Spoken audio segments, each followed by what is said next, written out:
சொல்கிறது நியூ ஜென்ரேஷன்ஸை வந்து அவர் கொண்டு வராருமே மோஸ்ட்லி. ஸோ யங்ஸ்டர்ஸ்க்கு அவங்களுக்குலாம் நிறைய வாய்ப்பு தராரு. படித்தவங்களுக்கு மெயினாக என்ன வாய்ப்பு கொடுக்கணுமோ ப்ரொஃபஷ்னலாக, ஸோ அவர் அதை கொடுக்குறாரு, நாங்கள் நம்புகிறோம். இப்போ ஹேஸ் டு என்ன சொல்ல பேட்டில் பண்ணணும், ஃபீல்டில் ஃபைட் பண்ணி தான் அவரால் வர முடியும். அசட்டிஸாக வர முடியாது, ஏன்னா பழைய பொலிட்டீஷியன்ஸ் எல்லாம் இருக்காங்க. ஸோ அவங்க ஸ்டேபிளாக கான்ஸ்டண்ட்டாக இருந்ததால் இவர் கொஞ்சம் கஷ்டப்பட்டு தான் வெளியில் வரணும்.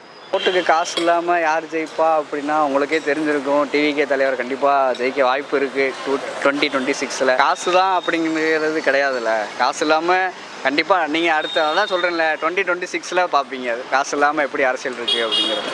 நம்ம யங்ஸ்டர் தான் பெரியவங்களெல்லாம் எல்லாத்தையும் கொஞ்சம் எப்படி இந்த மாதிரிலாம் காசு வாங்கி போடாதீங்க அப்படிங்கிறத நம்ம தான் அவங்களுக்கு வந்து ஒரு விழிப்புணர்வாக கொடுக்கணும். கரப்ஷன்ங்கிறது ஒருத்தர் மட்டும் கொடுக்கறது வாங்குறது கிடையாது. ஆமாம், எல்லாத்துலேயுமே நடக்குது. கரப்ஷனை வந்து விஜயால அவர் ஒரு ஆள் மட்டும் நினைக்கிறது இல்லைல்ல, கண்டிப்பாக சேர்ந்து நினைக்கணும். அது வாய்ப்பு இருக்குன்னு நினைக்கிறீங்க? முடியும், ஆனால் கொஞ்சம் டைம் எடுக்கும் அவருக்கு. கரப்ஷன் வந்து